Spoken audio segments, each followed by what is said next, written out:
Hello नमस्कार दोस्त, BK science classes में आपका स्वागत है। आज हम देखेंगे कोशिका के बारे में। सेल तो एक कोशिका क्या होती है। जिस प्रकार से कोई मकान छोटे छोटे कणों या ईंटों से मिलकर बना होता है, उसी प्रकार हमारा शरीर भी छोटे छोटे कोशिकाओं से मिलकर बना होता है। तो सबसे छोटी इकाई होती है कोशिका, संरचनात्मक एवं क्रियात्मक इकाई होती है। तो हम इस प्रकार से बना होता है। पहले ऊतक, ऊतक हो गया, फिर अंग हो गया, अंग हो गया, फिर अंग तंत्र हो गया, अंग तंत्र हो गया, और फिर शरीर हो गया, शरीर हो गया। इस प्रकार से हमारा शरीर बना होता है। कोशिका के अध्ययन को साइटोलॉजी कहते हैं। साइटोलॉजी, साइटोलॉजी, साइटोलॉजी कहते हैं। साइटोलॉजी, कोशिका के अध्ययन को साइटोलॉजी कहते हैं। तो कोशिका, आगे हम देखेंगे कोशिका। अभी कोशिका की खोज किसने किया था? कोशिका की खोज 1665 ईस्वी में रॉबर्ट हुक ने कार्क में देखा। कार्क में देखने के बाद एक शब्द निकला जिसे सेलुला के नाम से जानते हैं। तो इस प्रकार कोशिका की खोज, कोशिका की खोज रॉबर्ट हुक ने 1665 में किया था। कोशिका की खोज, कोशिका की खोज, कोशिका की खोज 1665, 1665 में रॉबर्ट हुक, रॉबर्ट हुक ने किया था। एक कार्क, कार्क में देखा, देखने के बाद उन्होंने सेलुला से हो गया सेल। तो इस प्रकार कोशिका की खोज रॉबर्ट हुक ने किया था। अब इसके बाद रॉबर्ट हुक ने मृत कोशिका की खोज की। मृत कोशिका की, मृत कोशिका की खोज की। तो रॉबर्ट हुक ने 1665 ईस्वी में मृत कोशिका की खोज की थी। अब बात आती है मृत कोशिका की खोज, तो जीवित कोशिका की खोज भी आता है। तो जीवित कोशिका की खोज लीवेनहॉक ने किया था। तो हम देखेंगे जीवित कोशिका की खोज, जीवित कोशिका की खोज, जीवित कोशिका की खोज, जीवित कोशिका की खोज, जीवित कोशिका की खोज लीवेनहॉक, लीवेनहॉक ने, लीवेनहॉक ने 1674 ईस्वी में, सन 1674 ईस्वी में किया, सन 1674 ईस्वी में किया। तो इन्होंने जीवित कोशिका की खोज की। अब बात आती है पादप कोशिका। पादप कोशिका की खोज किसने की थी? अब पादप कोशिका, पादप कोशिका, पादप कोशिका की खोज मालपिघी, पिघी गुरु ने शैवाल में की थी। मालपिघी, अबे मालपिघी और गुरु, और गुरु ने शैवाल में की, इस शैवाल में किया था, शैवाल में किया था।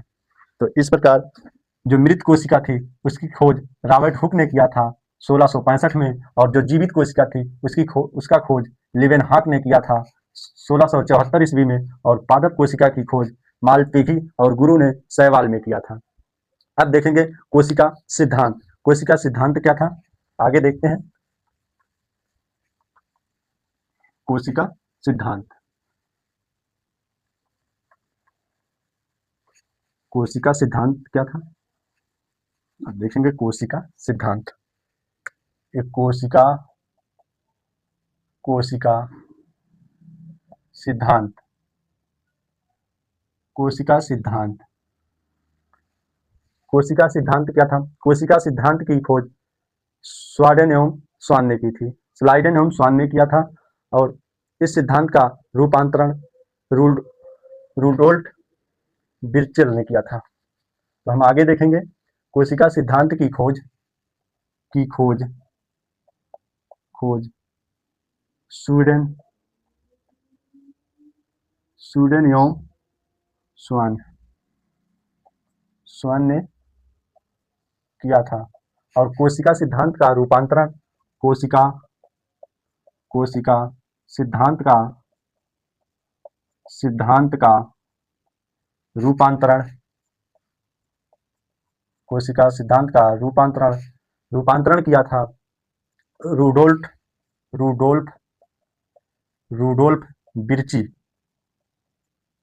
रूडोल्फ बिर्चे ने किया था।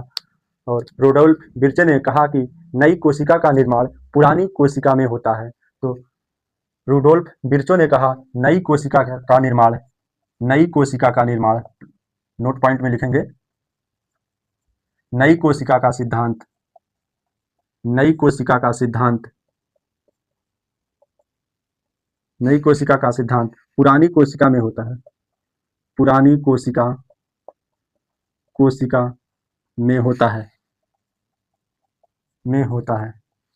तो इस प्रकार कोशिका सिद्धांत क्या था? कोशिका सिद्धांत की खोज स्वीडन एवं स्वान ने किया था और कोशिका का रूपांतरण रुडोल्फ विर्चो ने किया था और विर्चो ने कहा नई कोशिका का निर्माण पुरानी कोशिका में होता है। तो इस प्रकार देखेंगे कोशिका के प्रकार।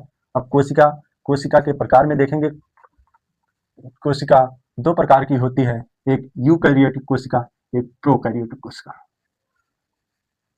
कोशिका के प्रकार, कोशिका के प्रकार, कोशिका के प्रकार, कोशिका के प्रकार, दो प्रकार। अब पहला देखेंगे प्रोकैरियोटिक, प्रोकैरियोटिक कोशिका, कोशिका, और दूसरा यूकैरियोटिक कोशिका, दूसरा यूकैरियोटिक कोशिका, यूकैरियोटिक कोशिका। तो कोशिका दो प्रकार की होती है, एक प्रोकैरियोटिक कोशिका, एक यूकैरियोटिक कोशिका।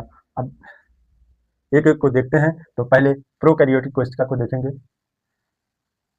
अब एक प्रोकैरियोटिक कोशिका देखेंगे तो प्रो का अर्थ होता है प्राचीन, प्रो का अर्थ होता है प्राचीन और कैरियो का अर्थ होता है केंद्र। तो प्रो का अर्थ होता है, प्रो का अर्थ होता है प्राचीन, प्राचीन, और रियोटिक का अर्थ होता है केंद्रक, केंद्रक। तो प्रो का अर्थ होता है प्राचीन और कैरियो का अर्थ होता है, कैरियो का अर्थ होता है केंद्रक। तो केंद्रक के चारों ओर झिल्ली नहीं होती है। जो एक केंद्रक होता है, केंद्रक के बाहरी भाग पर कोई झिल्ली नहीं होती है, ये झिल्ली नहीं होती है। तो प्रोकैरियोटिक कोशिका में कोई झिल्ली नहीं होती है, ये आनुवांशिक प्रकार से बिखरे होते हैं। प्रोकैरियोटिक कोशिका में कोई झिल्ली नहीं होती है, ये आनुवांशिक प्रकार से बिखरे हुए होते हैं। प्रोकैरियोटिक में कोई ऊर्जा देने वाला, प्रोकैरियोटिक में ऊर्जा देने वाला अंग लिख सकते हैं। प्रोकैरियोटिक, कैरियोटिक कोशिका में ऊर्जा देने वाला, ऊर्जा देने वाला, देने वाला अंग, ये ऊर्जा देने वाला अंग होता है मीजोसोम, ये मीजोसोम, मीजोसोम। तो प्रोकैरियोटिक कोशिका में ऊर्जा देने वाला अंग होता है मीजोसोम। अब इस जैसे प्रोकैरियोटिक कोशिका में जैसे नीले हरित शैवाल, नीले हरित शैवाल, नीले हरित शैवाल, नीले हरित शैवाल। अब नीले हरित शैवाल होते हैं, इसमें 70 प्रकार की, 70 प्रकार का राइबोसोम होता है। प्रोकैरियोटिक कोशिका में 70 प्रकार का राइबोसोम, 70 प्रकार का राइबोसोम, राइबोसोम होता है। प्रोकैरियोटिक कोशिका में 70 प्रकार का राइबोसोम होता है। तो इस प्रकार देखें हम कोशिका के प्रकार। कोशिका दो प्रकार की होती है, प्रोकैरियोटिक कोशिका, यूकैरियोटिक कोशिका। प्रोकैरियोटिक कोशिका, प्रो का अर्थ होता है प्राचीन, कैरियो का अर्थ होता है केंद्रक। तो प्रोकैरियोटिक कोशिका में ऊर्जा देने वाले अंग को मीजोसोम कहते हैं। इसमें नीले हरित शैवाल होते हैं और इसमें 70 प्रकार का राइबोसोम पाया जाता है। तो इस प्रकार आप लोग ने नोट कर लिया होगा। तो हम आगे देखेंगे यूकैरियोटिक कोशिका। अब अगला कोशिका में अगला प्रकार यूकैरियोटिक कोशिका। अब यूकैरियोटिक कोशिका क्या होती है, अब इसको भी समझेंगे। यूकैरियोटिक कोशिका, यूकैरियोटिक कोशिका, यूकैरियोटिक कोशिका, यूकैरियोटिक कोशिका। तो इसमें देखेंगे यूकैरियोटिक कोशिका हमारे अंदर पाई जाती है। यूकैरियोटिक कोशिका हमारे अंदर विकसित होती है, हमारे अंदर विकसित होती है। विकसित होती है। यूकैरियोटिक कोशिका हमारे अंदर विकसित होती है। हमारे अंदर ऊर्जा देने वाले केंद्रक को, जो हमारे अंदर ऊर्जा देने वाले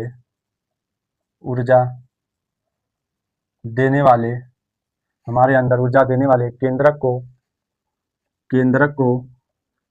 को माइटोकॉन्ड्रिया,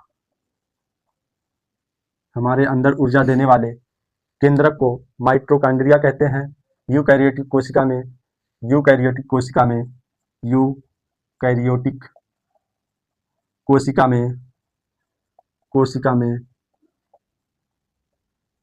यूकैरियोटिक कोशिका में 80 यस प्रकार का राइबोसोम पाया जाता है। राइबोसोम पाया जाता है। यूकैरियोटिक कोशिका में 70 यस प्रकार का राइबोसोम पाया जाता है। तो इस प्रकार यूकैरियोटिक कोशिका में देखें, हमारे अंदर विकसित होने वाली कोशिका यूकैरियोटिक कोशिका होती है। यूकैरियोटिक कोशिका में 70 यस प्रकार का राइबोसोम पाया जाता है और हमारे अंदर ऊर्जा देने वाले केंद्रक को माइटोकॉन्ड्रिया कहते हैं। अब आगे देखते हैं हमारे शरीर में सबसे बड़ी कोशिका। अगला पॉइंट देखें, हमारे शरीर में सबसे बड़ी कोशिका कौन होती है?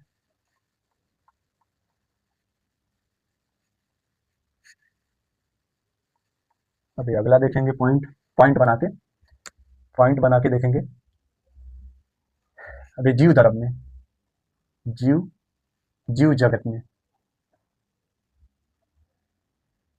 जगत में हम देखेंगे सबसे बड़ी कोशिका। जीव जगत में सबसे बड़ी कोशिका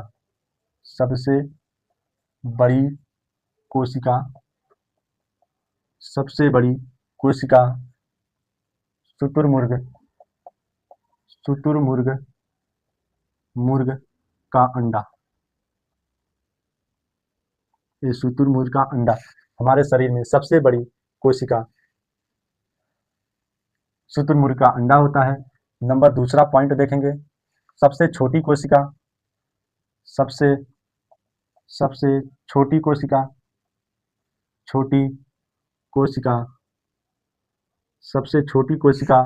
छोटी कोशिका को माइक्रोप्लाज्मा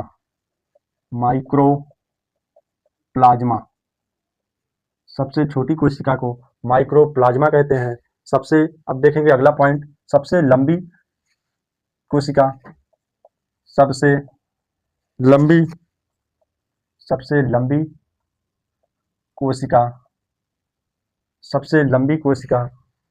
तंत्रिका तंत्र होती है। तंत्रिका तंत्र न्यूरॉन। सबसे लंबी कोशिका तंत्रिका तंत्र होती है और हमारे शरीर में सबसे बड़ी कोशिका हमारे शरीर में ये जीव जगत का। अब अगला पॉइंट, हमारे शरीर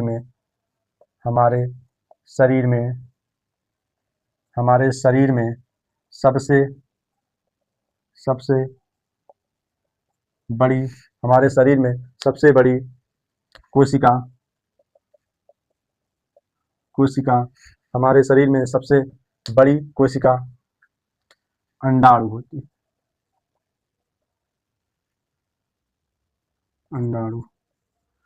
हमारे शरीर में सबसे बड़ी कोशिका अंडाणु होती है। और अगला पॉइंट देखें, हमारे शरीर में सबसे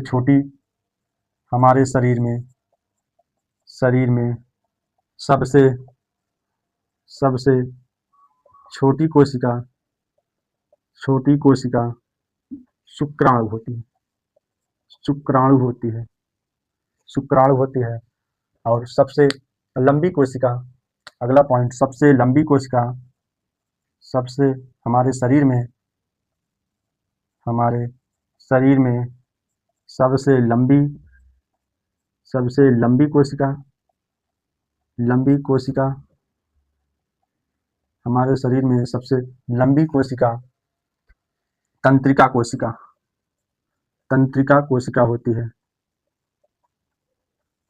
है। तो इस प्रकार हम देखें, जीव जगत में सबसे बड़ी कोशिका शुतुरमुर्ग का अंडा होता है और सबसे छोटी कोशिका माइक्रोप्लाज्मा होता है और सबसे लंबी कोशिका तंत्रिका तंत्र होता है। और हमारे शरीर में सबसे लंबी कोशिका अंडाणु होता है, जबकि हमारे शरीर में सबसे छोटी कोशिका शुक्राणु होती है।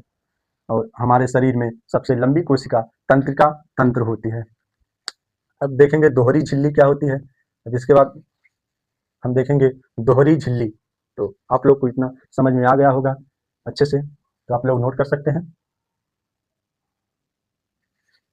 नोट करिए, 2 मिनट लगेगा।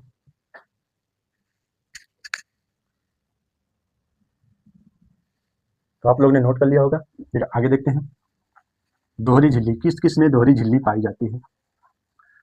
ये दोहरी झिल्ली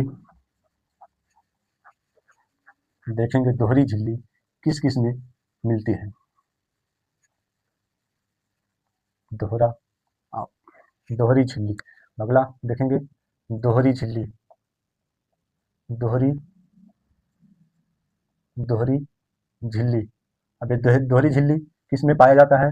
दोहरी झिल्ली पाया जाता है लवक में। ये लवक में। और दूसरा पाया जाता है माइट्रो में। और ये पहला हो गया, ये दूसरा हो गया, ये तीसरा, और तीसरा केंद्रक में। तो दोहरी झिल्ली 3 में पाया जाता है, एक लवक में, माइट्रो में और केंद्रक में। दोहरी झिल्ली 3 में पाया जाता है। अब हम देखेंगे केंद्रक क्या होता है। तो फिगर से इसको समझते हैं। ये देखिए केंद्रक बहुत बड़ा हो गया, इसको थोड़ा छोटा करते हैं। ये देखिए केंद्रक हो गया। ये बाहरी आवरण, एक अंदर और ये बीच में केंद्रक। तो ये तरल पदार्थ भरा होता है, बीच में केंद्रक होता है। तो इसमें भी सब पदार्थ होते हैं। तो इस प्रकार केंद्रक में पदार्थ भरे होते हैं। अब इसका एक एक नामकरण करेंगे। अब बीच वाले में केंद्रक। अब यहां से शुरू करते हैं।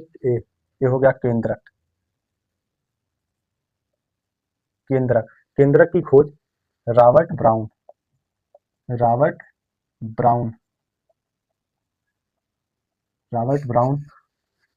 अब केंद्रक हो गया, ए हो गया केंद्रक भित्ति।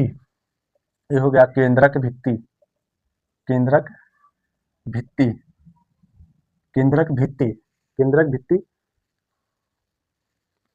अब केंद्रक भित्ति ये हमारे अंदर नहीं पाई जाती है।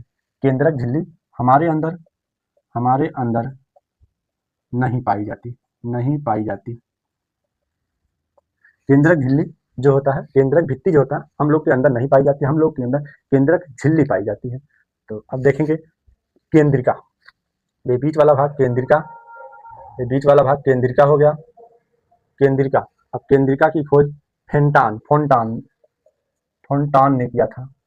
अब इसकी खोज फोंटान ने किया था। और हम अगला देखेंगे कोशिका भित्ति। ये होती है कोशिका भित्ति। कोशिका भित्ति न कोशिका झिल्ली। ये होती है कोशिका झिल्ली, हमारे अंदर होती है, हमारे अंदर पाई जाती है। कोशिका झिल्ली हमारे अंदर पाई जाती है। ये जो है वसा प्लस प्रोटीन से बने होते हैं। वसा और प्रोटीन के योग को लाइपोप्रोटीन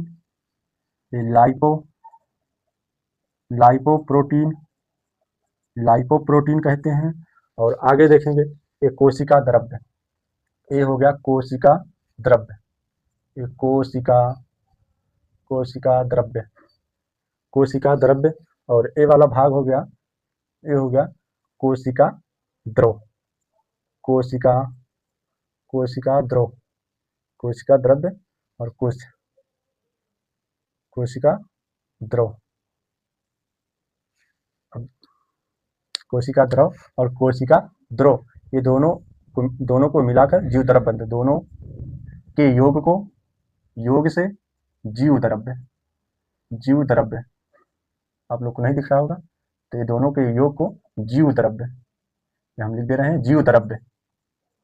दोनों के योग कोशिका द्रव के और कोशिका द्रव के योग को जीव द्रव्य कहते हैं। और जीव द्रव्य, ये जीव द्रव्य के खोजकर्ता ये जीव द्रव्य के खोजकर्ता इजार्डिन जीव द्रव्य के खोजकर्ता इजार्डिन है। और इसका नाम यहाँ लिख देते हैं, इसका नाम पुरकिंजे ने दिया था। इसका नाम पुरकिंजे ने दिया था। आप देख सकते हैं एक केंद्रक, तो एक केंद्रक हो गया। केंद्रक की खोज रॉबर्ट ब्राउन ने किया था। और केंद्रक भित्ति जो थी वो मनुष्य, जिसे हम लोग के शरीर में नहीं पाई जाती है। और ये हो गया केंद्रिका की खोज फोंटान नामक वैज्ञानिक ने किया था। अब यहाँ देखेंगे कोशिका झिल्ली मनुष्यों में पाई जाती है। वसा प्लस प्रोटीन के योग से बने होते हैं।